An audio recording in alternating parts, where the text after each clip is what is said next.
राम कृष्ण हरे मुकुंद मुरारी हे नाथ नारायण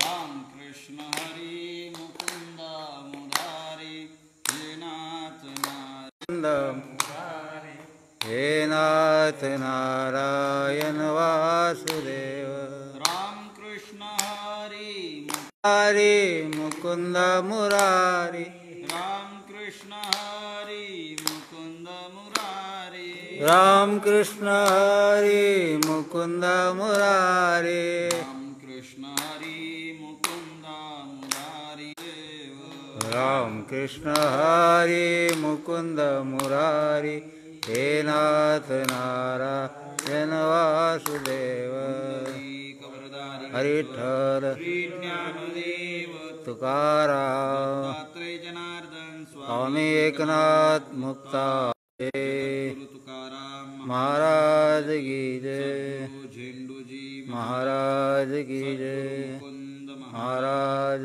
की जय गुरु सखाराम महाराज की संतन की जय सोमेश्वर भगवान की जय वक्रतुंड महाकाय सूर्यकोटि समप्रभ निर्विघ्नं कुरु मे देवानां अर्थसंघानां रसानां छन्दसामपि मंगलानां च कर्तारो वन्दिवानि विनायको जन्मादस्य त्वन्वयादितरते चार्थेष्वभिघ्नेश्वरात् तेने ब्रह्महृदाय आदिकवये मुह्यन्ति सूरयः तेजो वारिमृतां यथा स्वेन सदा निरस्तकुहकं सत्यं परं धीमहि धर्मप्रोज्झितकैतवत्र परमो निर्मत्सराणां सतां वेद्यं वास्तवमत्र वस्तुनां श्रीमद्भागवती महामुनिकृते किं वा परैरीश्वरा सद्यो हृद्यवृदत्यत्र कृतभिः शुश्रूषभिस्तक्षणात्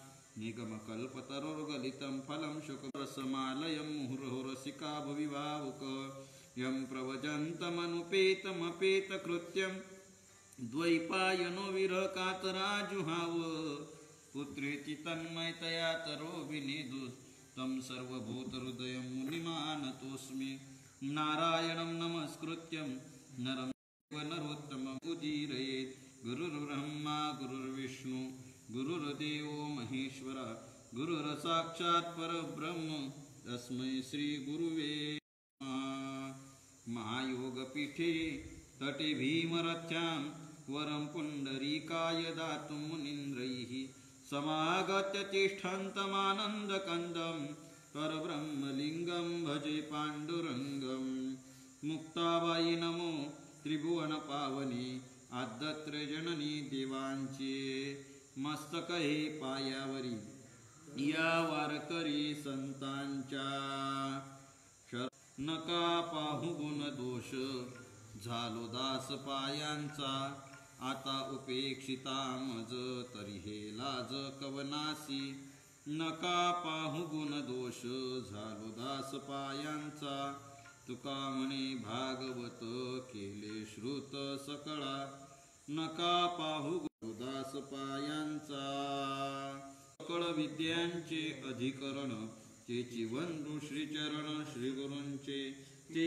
नमस्कारुणी आता अहमेवासमेवाग्रे नान्यद्य सदसत्पर पश्चाहं यदेतश्च यो वसिष्येत स्वस्म्यं मृतिर्तं यत्प्रतीयेत न प्रतीयेत चात्मने तद्विद्यादात्मनो मायां यथा भासो यथा तमः यथा महान्ति भूतानि भूतेषु चावचेष्वनु प्रविष्टानि पश्यं तत्त्वजिज्ञासुनात्मनः अन्वयव्यतिरेकाभ्यां यत्स्यात् सर्वत्र सर्वदा गोपाल कृष्ण भगवान की जय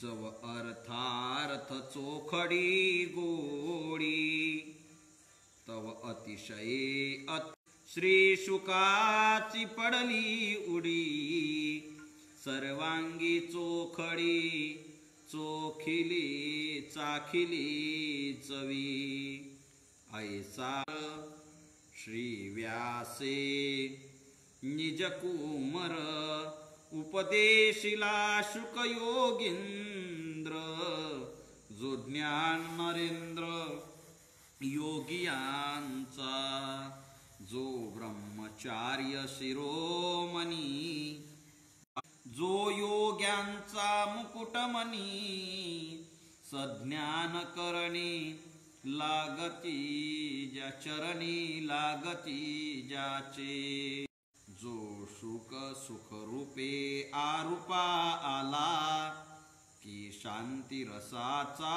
ओतिला, स्वये साकारला परब्रह्म. ब्रह्मचित्कला विश्वव्यापक आईसाहेब मुक्ताईंच्या पवित्र अशा समाधीस्थळी चतुर्मास्याच्या निमित्तानं चालू असलेली ही चतुश्लोकी भागवताची प्रवचन चिंतनाची सेवा. कालपर्यंत आलेला विषय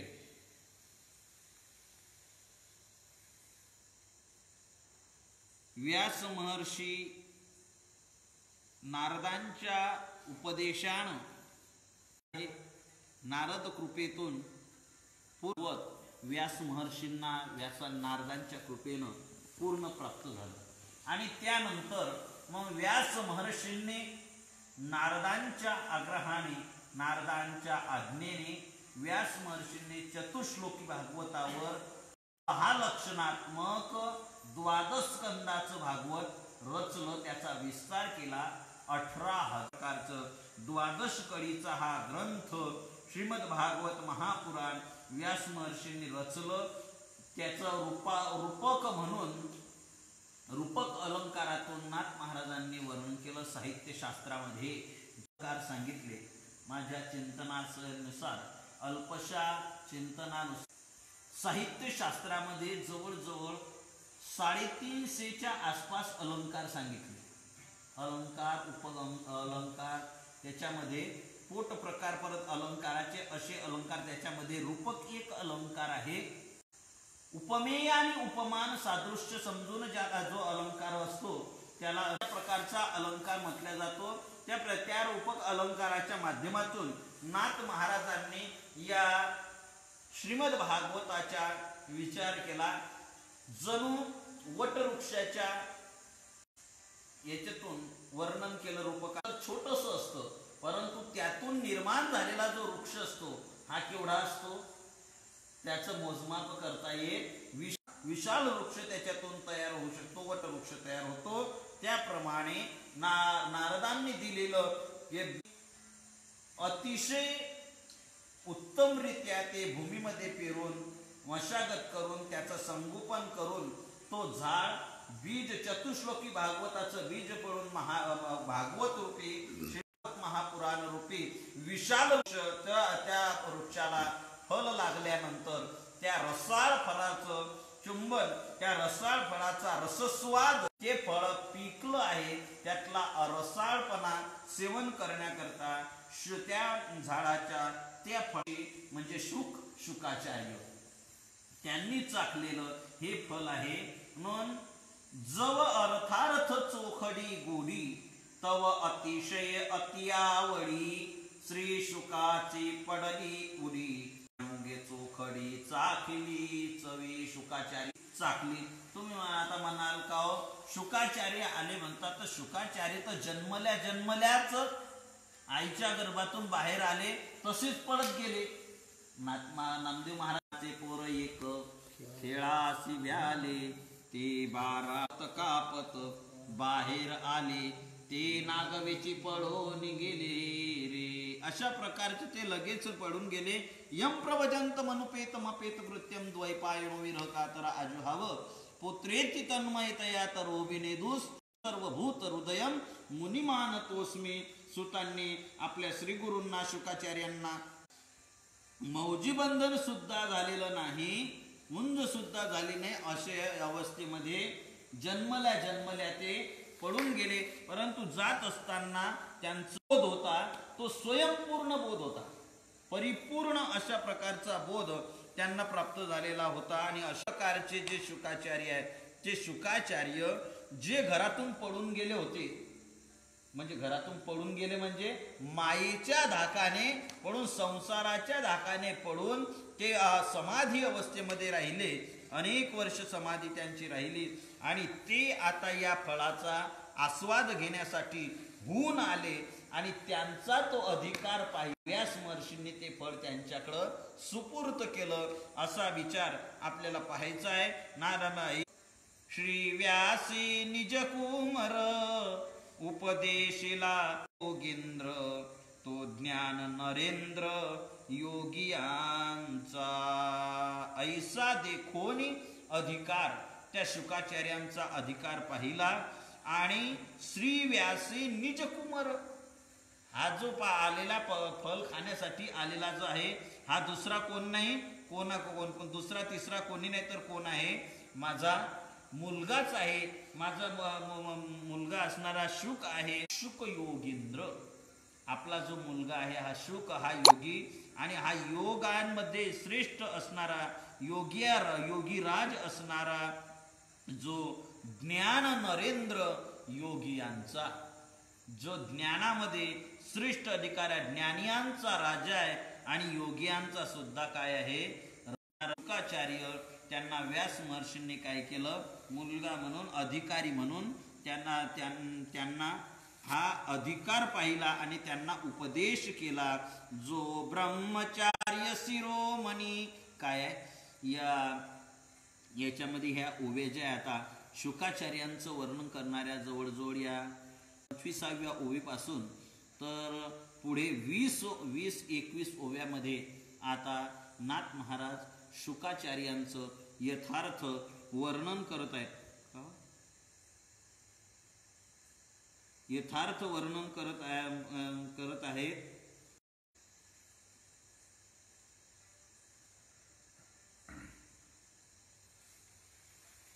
तो भक्ता माझी अग्रगणी, जो योगियांचा मुकुटमणी, सज्ञान चरणी लागती जाचे.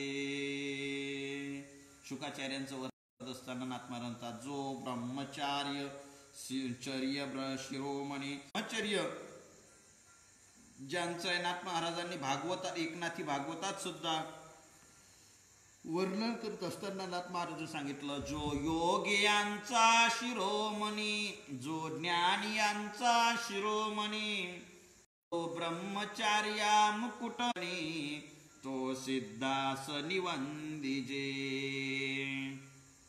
जे ब्रह्मचार्यांमध्ये शिरोमणी म्हणजे श्रेष्ठ असणारे, म्हणजे सर्वश्रेष्ठ भक्त असणारे, जो योग्यांचा मुकुटमणी, योग्यांमध्ये श्रेष्ठ असणारे आणि सज्ञान चरणी लागती त्यांचे, ते सुद्धा ज्यांच्या चरणावर नतमस्तक होतात. जो सुख रूपा आला की शांतीचा ओतिला, निखळ विज्ञानाचा घडला, स्वये साकारला परब्रह्म.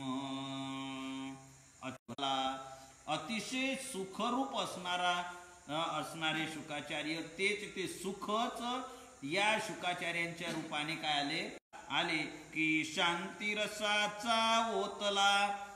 जणू काही शांतिरसाचा हा एक पुतळाच प्रगट झालेला, निखळ विज्ञानाचा घडला, स्वये साकाराला परब्रह्म. आलेले आहेत विज्ञानानेच, अनुभवाने घडलेला हा शुकांचा पुतळा शुकाचार्य, जो ब्रह्मज्ञानाचा निजनिधी, जो स्वानंदाचा उदधी, जो भूतदयेचा क्षीराब्धी, तो शुक प्रबोधी बोलता. शुकाचार्यांचं वर्णन. समुद्र असणारा शुकाचार्य स्वये साकारला, स्वतःच आकाराला आलेलं परब्रह्म म्हणजे शुकाचार्य. ज्यांच्या देव ब्रह्मज्ञानी निघाले कुंभ, तो ज्ञानाचा पूर्णबिंब, स्वयंभ ब्रह्म पूर्ण ब्रह्म. नाथमंता त्याच्या देहाची पाहता आपण तर ब्रह्मज्ञानी निघाले कुंभ, म्हणजे ब्रह्मज्ञानालाच कोंब आले. ब्रह्मज्ञानाचं काय झालं, झाड उगवलं ब्रह्मज्ञानाचंच झाड उगवायला लागलं, जणू उगवलं आहे असा विचार नाथ महाराज सांगतायत. ज्ञानोबरायांनी सुद्धा ज्ञानी असंच वर्णन केलं. ज्ञानोबराय म्हणतात ते चालते ज्ञानाचे बिंब तया येर माणूसपणा ते भांब लौकिक भागो. ज्ञानोबराय म्हणतात की ते चालते ज्ञानाचे बिंब, ते चालतं ज्ञान आहे, चालतं बोलतं ज्ञान आहे. आणि त्याचे अवयव ते सुखाचे कोंब. सुखाचं कोंब म्हणजे त्या सुखालाच जणू काही अंकुर. ब्रह्मज्ञानी निघाले कोंब तो ज्ञानाचा पूर्ण बिंब. स्वयं ब्रह्म परब्रह्म स्वरूप असणारे पूर्ण ब्रह्म असणारे ते शुकाचार्य दशलक्षण श्री व्यासोक्ती चतुश्लोकीची अर्थ प्राप्ती स्थिती झाली निश्चिती परब्रह्म रूप. म्हणून अशा प्रकारचा पूर्ण अर्थाच्या लक्षणाचा पाहिला. आणि दशलक्षण श्री व्यासोक्ती चतुश्लोकीची अर्थ प्राप्ती, ते 10 लक्षणांनी युक्त चतुश्लोकी भागवताचा जो अर्थ आहे तो व्यासांनी केलेला. महापुराण श्री शुकाची निज स्थिती झाली निश्चिती परब्रह्म रूप. शुकाचार्यांची ती अवस्था श्लोकी भागवताचा तत्वार्थ आहे, तत्वरूपता आहे. ती तत्वरूपता शुकाचार्याच्या ठिकाणी मुळीच आहे. ती पाहिली. या परिशुक आपण स्वये झाला स्वानंद घन, त्या आनंदाचे समाधान पाहुनी पूर्ण समाधीस्थ झाला. या परिश्री शुक आपण स्वये झाला, स्वतः अशा प्रकारचा आनंद घन स्वरूपता ते शुकाचार्य स्वतः झालेले आहेत. आणि त्या आनंदाने चित्त समाधान पावलं. चित्ततेने पावल्या आनंदा. गवडणीचं वर्णन करत असताना डोबारा म्हणतात आणि आनंदाचं समाधान प्राप्त झालेलं आहे. आनंदाचं आणि पाहुनी पूर्ण समाधीस्थ झाला. ती अवस्था पाहिली आणि पूर्ण अवस्था पाहिल्यानंतर शुकाचार्य अशा अवस्थेत पाहिले आणि समाधीस्थ झाले. पुन्हा त्यांनी ती अवस्था पुन्हा समाधीस्थ केले.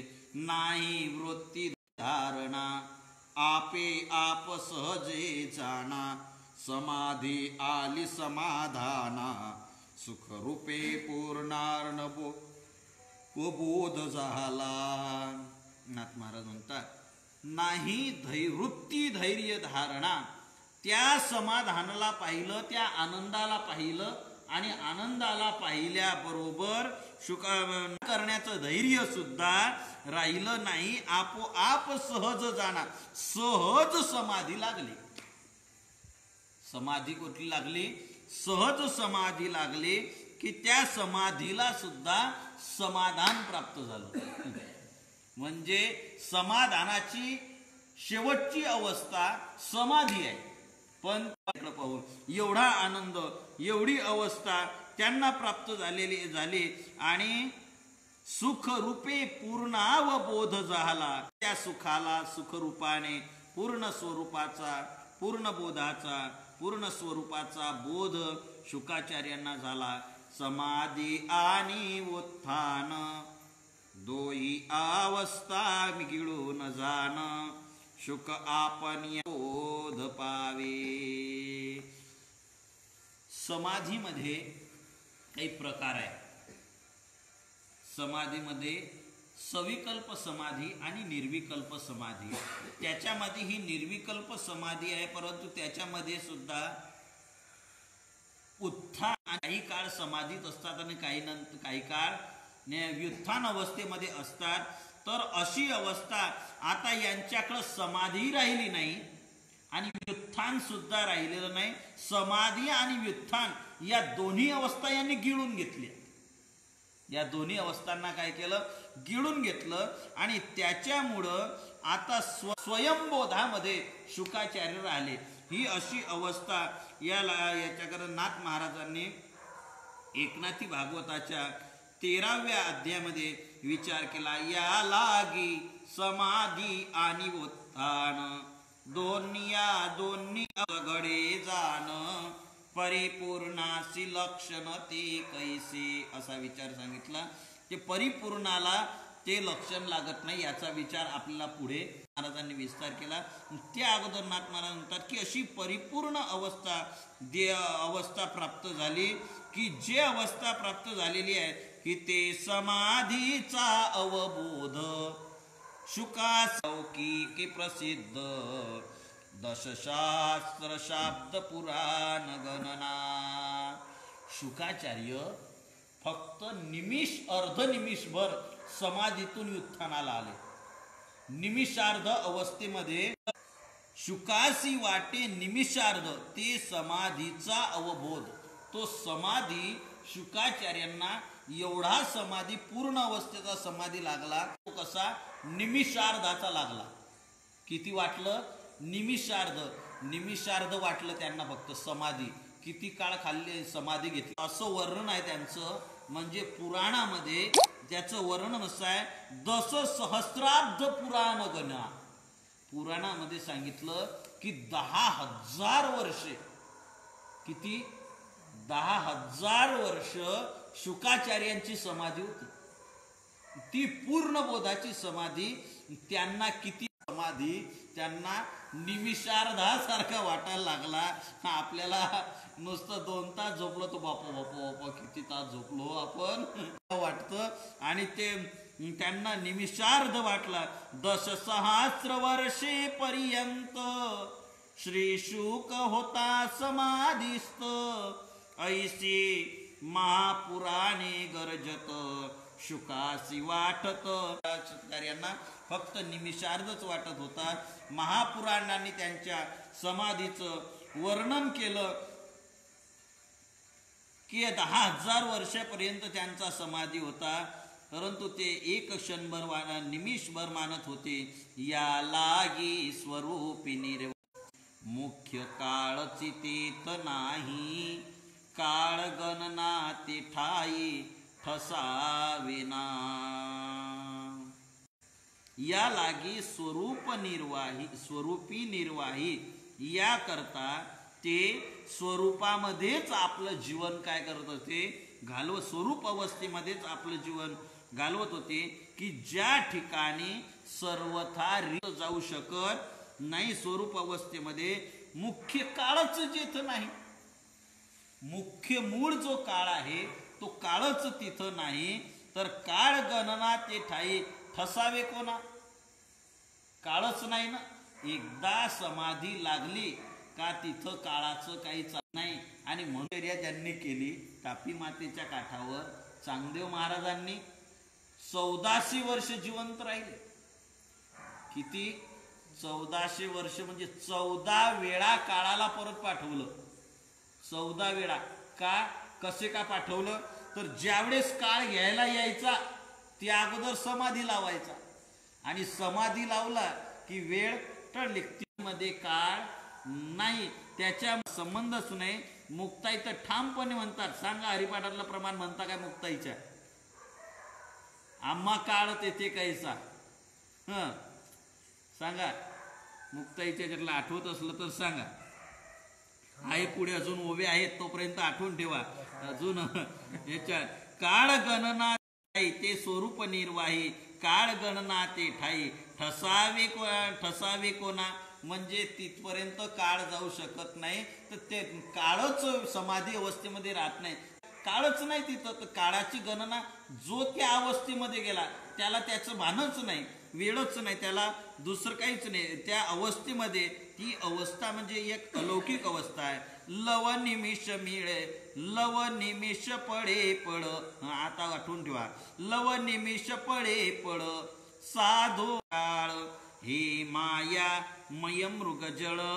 लव निमिष पडे पळ साधोनी समाधी त्रिकाळ. तिन्ही काळामध्ये एक लव निमिष पड पड. आता याचा विचार बारीक सूक्ष्म भागवताच्या मुद्दाम त्याचे चिंतन आपल्या समोर आता ठेवणार नाही. फक्त आपल्याला संदर्भ देतो. श्रीमद भागवताच्या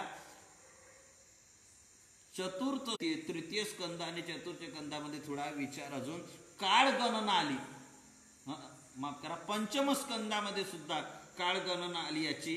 तर त्या काळ गणनेमध्ये याचा बारीक श्रीमद भागवतामध्ये विचार आलेला आहे. तो मुळामध्ये भागवतामध्ये आधीच्या बाहेर जाऊ दिला नाही. हे म्हणजे समाधीमध्येच तिन्ही काळ, भूतकाळही, भविष्य, वर्तमानही आणि भविष्य काळातची समाधी, तिन्ही काळामध्ये हे मायामय मृगजळ स्वरूपी अणुमाळ स्पर्शले नाही. हा जो माया दिसणारा संसार आहे, हा संसार स्वरूप अवस्थेला स्पर्श सुद्धा करू शकला, अणुमाळ म्हणजे थोडा सुद्धा स्पर्श करू शकला नाही, सहज सुद्धा स्पर्श करू शकला नाही. कशाप्रमाणे नाथ महाराज दृष्टांत देतात. जो सूर्यापाशी स्वैर आहे, त्यासी उदयास्त भेटोला नलाहे, ते विश्वरूपी जो निमग्न होई, त्याशी काळाची सोयी स्वप्नीही न लगे. जो सूर्यापाशी स्वैर आहे, जो सूर्याच्या घरीच राहायला गेला, कुठं? सूर्याच्या घरीच राहायला गेला, त्याचंच घर भाड्यानं घेतलं. कोणाचं? सूर्या नावाचं नाही, हा सूर्य उदय तो रोज त्याच्याच घरी, त्याच्यामध्ये एक फ्लॅटच घेऊन टाकला त्याच्या बिल्डिंग मध्ये. आता तिथं उदयन आणि अस्त हा आपल्याला सूर्याचा, वास्तविक सूर्याचा उदयही होत नाही आणि त्याचा अस्तही होत नाही. तो आहे तसाच आहे. मग तसं आणि तिथं मग उदय अस्त आहे काय? अंधार झाला, लाईट गेली, लाईट लावा लागणार आहे का तिथं? उदय सुद्धा नाही आणि अस्त सुद्धा नाही. सूर्याच्या घरी त्याप्रमाणे देवी स्वरूपी निमग्न होय. जो स्वरूपा अवस्थेमध्ये प्राप्त झालेला आहे, स्वरूपामध्ये लीन झालेला आहे, तल्लीन झालेला आहे स्वस्वरूपामध्ये, परमात्मा स्वरूपामध्ये, त्याची काळाची सोय स्वप्नीही न लगे. त्याला काळ स्वप्नात सुद्धा काही करू शकत नाही. आता काळ कोणाला खातो? स्वप्नात सुद्धा काळ तिथपर्यंत जाऊ शकत नाही. काळ गणना प्रसिद्धी, हे लौकिकी जान त्रिशुद्धी, स्वस्वरूपीचा संबंधी, काळाची अवधी निशेष न पवे. या काळाची गणना प्रसिद्धी लौकिक आहे. लौकिकांना याची स्वरूप अवस्थेच्या संबंधानं जर विचार केला तर तिथं काळाची अवधी निशेष म्हणजे शोधून सुद्धा आपल्याला सापडत नाही. म्हणून मुक्ताईंना विचारलं, तुम्ही जाणार येणार कोठं? नाही, मुक्ताई म्हणतात अवघे निघोट स्वामी. स्वरूप कसं आहे? निघोट आहे. जावे यावे कोठे? कोठे जावे यावे कोठे? कोठे नाही, कोठे म्हणजे कोथळीत. जाणं येणंच नाही, इथंच आहे. झाली स्वरूपाकार मुक्ताबाई. स्वरूपाकार स्वरूप अवस्था आहे आणि जाणं निवृत्तीनाथ महाराज म्हणतात जाणं येणं कठो. आता कोण्या दिवशी गमन, कोण्या दिवशी आदरिले, आरंभीले, कोण्या दिवसाला आरंभ आहे तुमचा आता जाण्याचा? मुक्ताई म्हणतात दादा जाणं येणं. अरे जाणं येणं म्हणजे कोठे? जाणे येणे कोठे? त्याच वेळेस सांगून ठेवलं नामदेव महाराजांनी. पण एवढा विचार पाहिजे ना. पण विद्वत्तेच्या वर्षात शब्द शेल करून अर्थ बदलवणं तर कोणाला येतं? परंतु त्याच वेळेस तुम्ही पहा बरोबर, अर्थ करत असताना शब्द एकच वापरला, कोठे. कवन ठाई म्हटलं नाही, कवने ठिकाणी म्हटलं नाही, कवने स्थानी म्हटलं नाही. कोठेच का? मुक्ताईच्या तोंडात कोठे, नामदेव महाराजांच्या मुखात कोठे, आणि ज्ञानोबारायांचा मुक्ताईंचा संवाद झाला तिथंही कोठेच.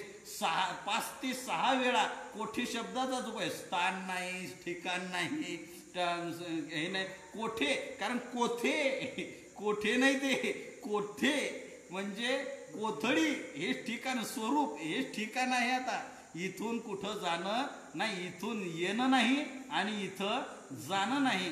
स्वरूप अवस्था ही आहे. आणि ते ठिकाणाच्या करता याच्या स्थळाचा उल्लेख त्याच वेळेस मुक्ताईंनी यांनी करून ठेवलेला आहे याच्यामध्ये. परंतु तेवढी श्रद्धा, तेवढी भावना, विद्वत्तेच्या व्युत्पत्तीच्या शास्त्राच्या याच्यावर व्याकरणाच्या माध्यमातून शब्दछल करून अजून चौथं ठिकाण कोणी काढू शकेल, परंतु त्याला अर्थ नाही. अर्थ श्रद्धेला आणि भावनेला आणि याचा साक्षात्काराला, सत्पुरुषांचा साक्षात्कार याला अर्थ आहे. त्यांचा भाव त्यावेळेचा काय आहे त्याला महत्व आहे. चला पुढे दुसऱ्या पुढे गोष्टी वाढत जातील, आपल्याला आपला विचार पाहायचा आहे. मला काय सांगायचंय, काळ गणना प्रसिद्धी लौकिकी जाण त्रिशुद्धी स्वरूपाच्या संबंधी काळाची अवधी निश्चेष न पवे. तिथं काळाची हेच नाही. आठवते काय हरिपाठातलं म्हणून सावध केलं होतं तुम्हाला मुक्ताईच्या त्यातलं. काळच नाही आम्हाला.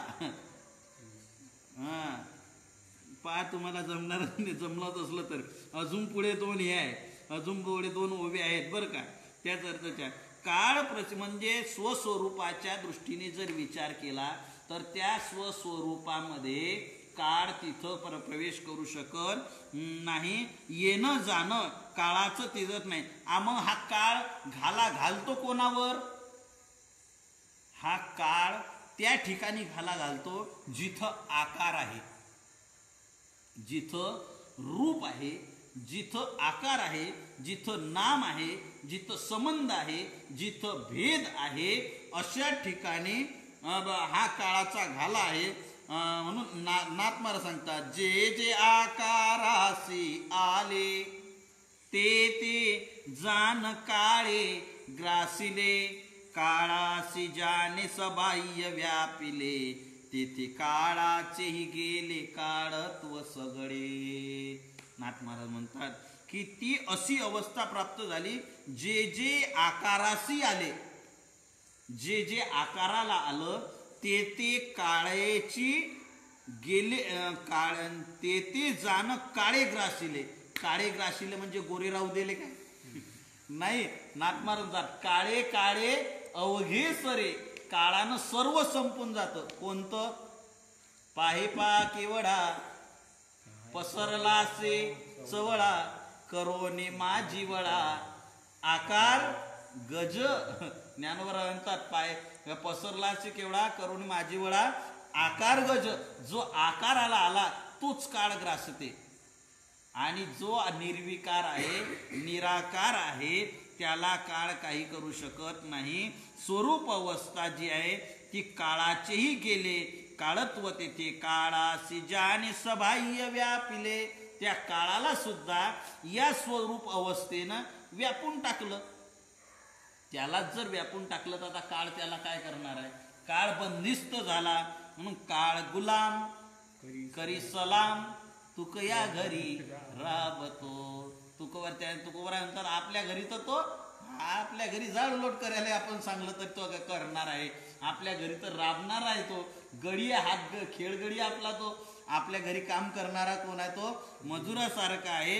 आता आमच्यावर काहीच करू शकत नाही. तुका म्हणे काळ आता करू न शके बळ.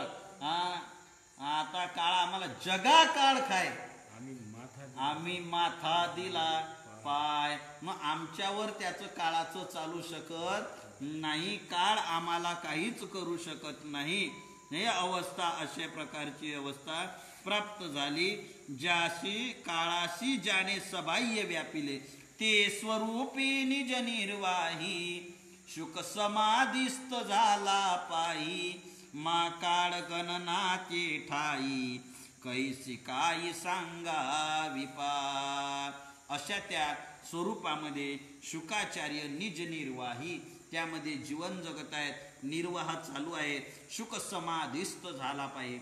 अशा प्रकारे ते त्या स्वस्वरूपामध्ये समाधिस्थ अवस्थेत शुकाचार्य झालेले आहेत. आणि मग तिथं काळ काय गणना करणार आहे? 10,000 नाही, अजून किती 1000 वर्ष झाले असते तरी काळ काय त्याची गणना करू शकणार आहे? तिथं त्याची काळाची गणना कोण करणार आहे? कैसी सांगावी पा. मग मा काळ गणना ते ठाई कैसी सांगावी पा. मग त्यांची किती अवस्था होती, किती काळ समाधी अवस्था होती. पुराणात 10,000 वर्ष सांगितले. याच्यापेक्षा अजून काळ असू शकतो, त्याची गणना करता येत नाही. कारण समाधी आणि व्युत्थान ह्या ज्या घटना आहे, ह्या ज्या गोष्टी आहे, ह्या अपरिपक्व अवस्थेमध्ये होतात, अपक्व अवस्थेमध्ये होतात. परिपक्व अवस्थेमध्ये समाधी आणि उत्थान राहतच नाही. कमी होणं आणि भरणं. समुद्राला आहे का? समुद्राचं पाणी कमी झालं, यंदा अवर्षण झालं, पाऊस सुका दुष्काळ पडल्यामुळे यंदा समुद्राची 3 फूट काय झाली, पातळी घसरली. यंदा भरपूर पाऊस झाला म्हणून 3 फूट वाढली. असं कधी ऐकलं का? नाही. तो पूर्ण आहे. अपूर्यमाण मचलम प्रविष्टम समुद्रमाप प्रविशंती यद्वत. समुद्र जसा परिपूर्ण आहे,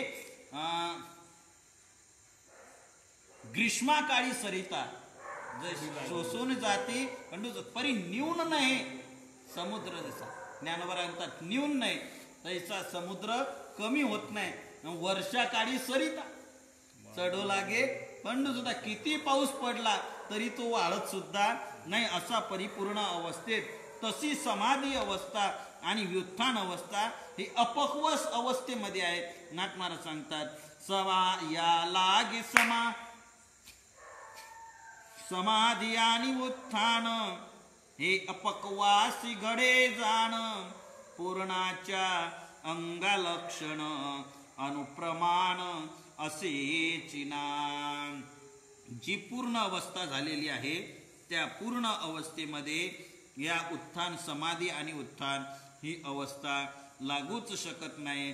या लागे समाधी आणि उत्थान या दोन्ही अवस्थांचे लक्षण अपक्वासी ची घडे जाण परिपूर्णासी लक्षण ते कैसे.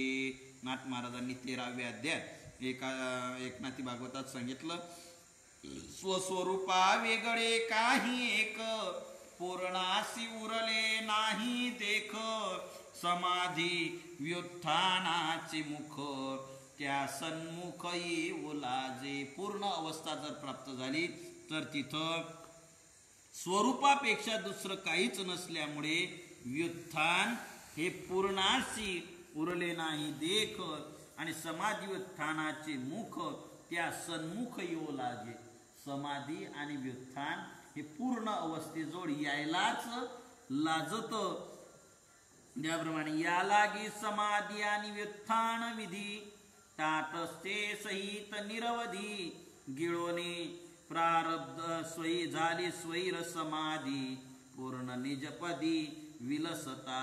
पूर्ण अवस्थेमध्ये प्राप्त झाल्यानंतर समाधी अवस्था स्वैर झाली म्हणजे स्थिर झाली. आता जसं समाधी अवस्था म्हणजे उत्थान आणि समाधी राहिली नाही, पूर्ण अवस्था प्राप्त झाली. पूर्णाची लक्षता ऐलक्षणे थोटावली अवघी पुराणे वेद नेती म्हणे तेत माझे बोलणे सरे केवी. नाथ महाराज म्हणतात त्या पूर्ण स्वरूपाचं लक्षण तर सांगा. आता अपूर्णाचं लक्षण तुम्ही सांगितलं, तिथं समाधी आणि व्युत्थान आहे. मग पूर्ण अवस्थेतच सांगा. त्याचं वर्णन करता येत नाही. कारण पूर्ण अवस्था ओम पूर्णमद पूर्णमिदम पूर्णात पूर्णमुदच्यते पूर्णस्य पूर्णमादाय पूर्णमेवावशिष्यते. जे सर्व आहे ते पूर्ण आहे. पूर्णाचं पूर्ण वर्णन करा. नाथ महाराज म्हणतात वेदाला जमलं नाही. वेद जाणू गेला पुढे मौनावला ते गुह्य तुझला प्राप्त कैसे. नाथ महाराज म्हणतात त्याचं गुह्य आपल्याला काय प्राप्त. नाथ महाराज म्हणतात की आपल्याला ते जमणार नाही. ते तर वेद नेती म्हणती. वेद सुद्धा नयती ते असं नाही, ते असं नाही, ते असं नाही, तो असा नाही, तो असा नाही, अशा प्रकारचं वर्णन वेद करायला गेला. नाथ महाराज तेथे माझे बोलणे सरे केली. तिथं माझं काय वर्णन करता येईल मला, अशा पद्धतीचा विचार करतात. पण आता तो जो अवस्थेला पूर्ण अवस्थेला प्राप्त झालेला जो योगी आहे ना, त्याच्याकडनं शरीर कर्म घडतं. जोपर्यंत प्रारब्ध आहे तोपर्यंत शरीर शिल्लक राहणारच आहे. पूर्ण अवस्था जरी प्राप्त झाली तर त्या पूर्ण अवस्थेत सुद्धा शरीराचे धर्म राहणारच आहे. नेत्र्याने डोळ्याने पाहणार आहे, कानाने ऐकणार आहे, नाकाने वास घेणार आहे, तोंडाने जिभेने रसाने रसनेंद्रियाने रस चाखणार आहे, वाणीने बोलणार आहे, सर्व इंद्रियांच्या क्रिया घडणार आहे. ते कशात? प्रारब्ध अवस्थेमध्ये. पूर्ण योगी प्रारब्ध वसे लौकिकी जैसा तैसा दिसे तेही पूर्ण स्थिती तो असे काही अनारिसे करी ना करवी. महात्मा म्हणतात पूर्ण योगी प्रारब्ध वसे लौकिकी जैसा तैसा दिसे. जसा लौकिकातला सामान्य मनुष्य जसा वागतो त्याप्रमाणे त्याचं सुद्धा बोलणं चालणं त्याच्यासारखं लौकिकात प्रारब्ध वशामध्ये शरीर धर्माप्रमाणे त्याचा वर्णाश्रमा धर्माप्रमाणे त्याचं सर्व व्यवहार चालतो. तेही पूर्ण स्थिती तो असे काही अनारिसे करी ना करवी. तेही अवस्था त्याची आहे. तो बोले तो जपू माझा, तो निजे ते समाधी. साधू महात्मा निजला झोपला तर ते त्याची काय आहे? समाधी आहे. आम्ही समाधीच्या नावावर समाधी लावायला लागलो तर ती झोप लागते. आपलं ते व्यवहार गळत नाही. साधू महात्मा पूर्ण अवस्थेमध्ये प्राप्त झाल्यानंतर काही अनारिसे करी ना करवी. तो स्वतः कोणत्या कर्मामध्ये प्रवृत्त होत नाही किंवा कोणाकडून काही करून घेत नाही. जे होतं ते सर्वचे सर्व समाधी अवस्थेमध्ये घडत असतं. यालागी समाधी व्युत्थान विधी ताटस्त्या सहित निरवधी गिळोनी झाली सैर समाधी पूर्ण निज पदी विलसता. अशी अवस्था झाल्यानंतर एव प्रारब्ध जव असे तव मुक्ताचे देह वरते ऐसे परी अहम ममतेचे पिसे पूर्वविल्या ऐसे व बाधिना. त्याच्याकडनं कर्म घडत असलं तरी पूर्वी कर्म करत असताना जसं अहंकार आणि ममत्व तो धारण करत होता कर्म करत असताना, तसं अहंकार आणि ममत्व त्याच्या कर्मामध्ये नसतं आणि त्याच्यामुळे त्याला कर्माचं बंधन बाधत नाही. तेवी स्वप्न देहाच्या नानावस्था जागृती आली या तत्वता पुरुषने घे आपुल्या माथा तेवी समाधीस्ता देह कर्म. ही सहज समाधी आहे. सहज समाधी भाव समाधी म्हणजे या अवस्थे म्हणजे जसं स्वप्न, माणसाला स्वप्न पडलं की स्वप्नामध्ये दुसरं कोणी असते काय? स्वप्नात कोण आहे? आपणच, आपलाच देह, आपलेच होय. आपल्या स्वप्न असं आपल्याला स्वप्न पडलं की स्वप्नामध्ये लग्न दिसतं. हाच बहुल्यावर बसतो. कोण? जो फाटक्या पोत्यावर अंग टाकलेला झोपलेला आहे तोच बहुल्यावर बसलेला दिसतो आणि तोच पाहतो. तिथं नवरी, तिथं नवरीचा बाप, तिथं नवरीची माय, तिथं सर्व वराळ, इकडचंही वराळण तिकडचंही वराळ, दोन्हीकडचं वराळ, सर्व एकत्र वाजंत्रीवाले सर्व तिथं सर्वच राहतात. बरं कोण असतात हे? तिथं का भाड्यानं सांगलेले असतात का स्वप्नात? हा तोच बनतो. पण स्वप्नातला व्यवहार जसा स्वप्नापुरताच खरा आहे, त्याच्यानंतर जागृतीमध्ये आल्यानंतर खरा नाही. ते व्यवहार जसे घडतात ते जागृती आली या तत्वता पुरुषने घे आपल्या माता. समजा एक मनुष्य झोपी गेला आणि गंमत काय झाली होती, त्या दिवशी दिवसभर याच्या शेजारचे 4 प्लॉट एकदम विक्री निघाले. याच्या फ्लॅटच्या शेजारचे 4 प्लॉट्स आणि त्या 4 प्लॉट वाल्यांना त्या मालकाने सांगितलं म्हणे तुम्ही आमचे शेजारी आहे, आमची इच्छा आहे की हे फ्लॅट्स तुम्ही घ्यावे. तुम्ही जोपर्यंत हो नाही सांगत नाही तोपर्यंत दुसऱ्याला 4 एकर जोपर्यंत तुम्ही हो नाही सांगत नाही तोपर्यंत मी दुसऱ्याला देत नाही. यालाही वाटलं आपल्याच प्लॉटला लागू नये आणि आपल्यावर जर एवढा प्रेम करणारा मनुष्य आपल्यावर जर भरोसा टाकतोय तर आपण काय ना काही नाकातले कानातले करून घेऊच. याने काय ठरवलं आता दिवसभर तोच पण काय करावं, कोण्या बँकेत जावं, कोणा नातेवाईकाकडे जावं, कुठं करावं, लोन कुठलं काढावं, काय करावं, हा सर्व विचार दिवसभर. झोपला मग संध्याकाळी 5-5:30च्या दरम्यान हा झोपला. झोप लागली तेवढ्यामध्ये याला पडलं स्वप्न. याला स्वप्न पडलं आणि स्वप्नामध्ये सर्व यांनी एक सावकार होऊन याच्याकडे आला. हो का हो, आपली कधीची भेट नाही, तुमच्या वडिलांचा आणि माझा घनिष्ठ संबंध. तू म्हणले काय घनिष्ठ संबंध सांगता, आम्हाला हे घ्यायचं होतं पण आता पैसे नाही. अरे चिंता कशाला करतो, तुझ्या बापाचा मित्र आहे मी, तुझ्या वडिलांचा मी कोण आहे, मित्र आहे. किती पाहिजे, काय नाही म्हणे, फक्त हे 4 प्लॉट्स घ्यायचे. झालं, कर सौदा झाला, खरेदी खतही झालं, पैसेही दिले. आता तुला यानं सांगितलं पण हे बघ माझे कमीत कमी काही याच्यामध्ये मला पुढच्या दिवाळीपर्यंत माझे पैसे दिले पाहिजे. याने सांगितलं ठीक आहे, आता दिवाळी झाली ना, एका वर्षात तुमचे सर्व पैसे नील करतो, नाही तर मग म्हणे चक्र वाढव्याज. बाप माझ्या मित्राचा मुलगा असला तरी 1 वर्षभर तुला एवढी रक्कम देतो 4 प्लॉट्स घ्यायला. दिली वा रक्कम. दिवाळी झाली ना, दुसरी दिवाळी संपली. कुठं, स्वप्नात. आता हा सावकार 25 खेड्यामध्ये गाजलेला, त्याने सांगितलं आता 4 दिवस अगोदर, दिवाळीच्या 8 दिवस अगोदर माणसं पाठवले, निरोप पाठवला, पुढे दिवाळी येते, रक्कम तयार करून ठेव. हा म्हणे अजून 4 दिवस टाइम आहे. झाली दिवाळी संपली, माणसं पाठवले, निरोप पाठवला, पैसे घेऊन ये. आता याने दिले नाही आणि त्याच्यानंतर आल्यानंतर म्हणे बापाचा मित्र आहे म्हणतो आणि एवढी त्याच्यावर गेला. असं म्हणतात बुवा, घेताना सुईच्या वखत बातमी, देताना म्हणता का आम्ही का पळून चाललो. हा झाला शिरीजवर, देतो ना थोडा दमत काढा. त्याने पाठवले बुवा माणसं, कशाला, कांडायला, ज्याला मारायला. हे कुठं, जा मारणं सुरू झालं. कुठं, याच्या घरात, स्वप्नात. हो, आणि तेवढ्यामध्ये बायकोनं आवाज दिला, हो उठा, चहा घ्या.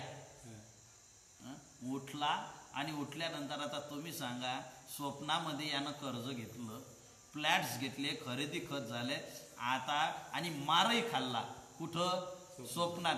जागृतीत आल्यावर याच्या अंगावर काय उरण म्हटले होते काय, सावकार. बरं, याच्या हातात खरेदी खताचे कागदपत्र होते काय, होतं काय, नाही. कारण स्वप्नामध्ये अवस्था झालं. तसं स्वप्नातल्या अवस्थेत असं नाथ महाराज म्हणतात की देहाच्या नाना अवस्था जागृती आलिया तत्वता पुरुष नेगे आपुलिया. मत ते स्वप्नातलं आपल्या डोक्यात, स्वप्नात याच्यावर कर्ज जे झालेलं होतं फ्लॅट्स घ्यायचं, आता ते कर्ज जागृतीत आल्यावर हा फेडेल का, फेडावं लागेल का स्वप्नातलं कर्ज, नाही. कारण त्याचं काही डोक्यावर घ्यायची गरजच नाही. तसं समाधी अवस्थेमध्ये प्राप्त झाल्यानंतर, समाधी अवस्था आल्यानंतर या स्थूल, सूक्ष्म आणि लिंगदेह, कारण देह, या देहाचा जो व्यवहार आहे हे सर्व विलीन होऊन जातो. त्याच्याकडनं घडणारं कर्म तो आपल्या डोक्यावर घेत नाही. अशा प्रकारची अवस्था नाथ महाराज म्हणतात, त्या अवस्थेमध्ये तो समाधी अवस्था त्याला प्राप्त होते. आणि अशा प्रकारची समाधी, सहज समाधी शुकाचार्यांना लागली. या परी शुकाची समाधी जाना, स्वये आली समाधाना, तेची परीक्षितीच्या सदना, विचरता त्रिभुवना अवचट आला. आता गंमत काय झाली, अशा प्रकारची जी अवस्था होती ना, समाधी अवस्था, पूर्ण अवस्था, म्हणजे देह विवर्जित अवस्था होती, देहावरची अवस्थाच नव्हती. असो ऐसा कोठे आठवची नाही, देहीच विदेही भोगू दशा. ही अवस्था प्रकार प्राप्त झाली होती. म्हणजे काय खातो आम्ही कास या संगाते कैसे लागते नेनो मुखे. अशी अवस्था का तुका म्हणे आम्ही झालो अग्निरूप लागोने दीपाप पुण्यंगा. अशी अवस्था देहातीत अवस्था प्राप्त झालेली. आणि असे शुकाचार्य चतुश्लोकी भागवताच्या पूर्ण बोधाने पूर्ण समाधी सहज समाधी अवस्थेमध्ये भाव समाधीमध्ये स्वयं समाधानाला प्राप्त झालेली समाधानालाही समाधान प्राप्त झालेली अवस्था. तेच परीक्षितीच्या सदना विचरता त्रिभुवना अवचट आला. अचानक तेच शुकाचार्य अचानक शुकाचार्य ते समाधीस्थ अवस्थेत भाव समाधीमध्ये असणारे शुकाचार्य राजा परीक्षिताच्या घरा. इथं घरा शब्दाचा अर्थ जिथं राजा परीक्षिता गंगेच्या तटावर येऊन बसला होता त्या तटावर तिथं अचानक शुकाचार्यांची स्वारी आली. आणि ती स्वारी शुकाचार्यांची गंगेच्या परीक्षिती राजांच्या सदनात सहज फिरत फिरत आली असताना त्रिभुवनात अचानक परीक्षिताकडे आले स्वारी आली असताना आल्या आल्या बरोबर घड्याळात 9 वाजले. आणि शुकाचार्य म्हणले आता थांबायला काही हरकत नाही. 9 वाजले म्हणून शुकाचार्य म्हणले दादा थांबला. आता इथून पुढे राजा परीक्षिताच्या भाग्याचं वर्णन आणि परीक्षिताच्या भाग्याचं वर्णन करत असताना पुढे इथून जवळजवळ 13-14 ओव्यांमध्ये नाथ महाराजांनी ब्रह्मशाप जो झाला होता राजा परीक्षितीला त्या ब्रह्मशापाचं वर्णन आणि ब्राह्मणांचं श्रेष्ठत्व ब्राह्मण श्रेष्ठत्व कसे आहेत कसं त्या ब्राह्मण श्रेष्ठत्व त्यांच्या कोपाचं वर्णन आता पुढे नाथ महाराजांनी केलेलं आहे. आपली आजची वेळ संपलेली आहे. त्याचा विचार आपल्याला पुढे करायचा आहे. नाथ महाराज परीक्षिताच्या भाग्याचं वर्णन करणार आहेत. आता राजा परीक्षिताचं काय भाग्य होतं, राजा परीक्षित कोण होता, त्याला ब्रह्मशाप कसा झाला आणि तो ब्रह्मशाप निरसन कसा झाला याचा विचार आपल्याला करायचा आहे. परंतु आजची वेळ आपली समाप्त झाली म्हणून झालेली सेवा आजची सेवा आईसाहेब मुक्ताईंच्या चरणी श्री गुरूंच्या चरणी ईश्वराच्या चरणी समर्पित करून आपण आजच्या सेवेला विसावत आहोत. नियमाप्रमाणे ज्ञानोबा तुकोबरायांचं आईसाहेबांचं भजन आपण करूया. कुंडली कवरदारी विठ्ठल श्री ज्ञानदेव तुकाराम दत्तात्रेय जनार्दन स्वामी एकनाथ मुक्ताबाई की जय. श्री ज्ञानदेव श्री तुकाराम श्री ज्ञानदेव श्री तुकाराम श्री ज्ञानदेव श्री तुकाराम श्री ज्ञानदेव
व्यापक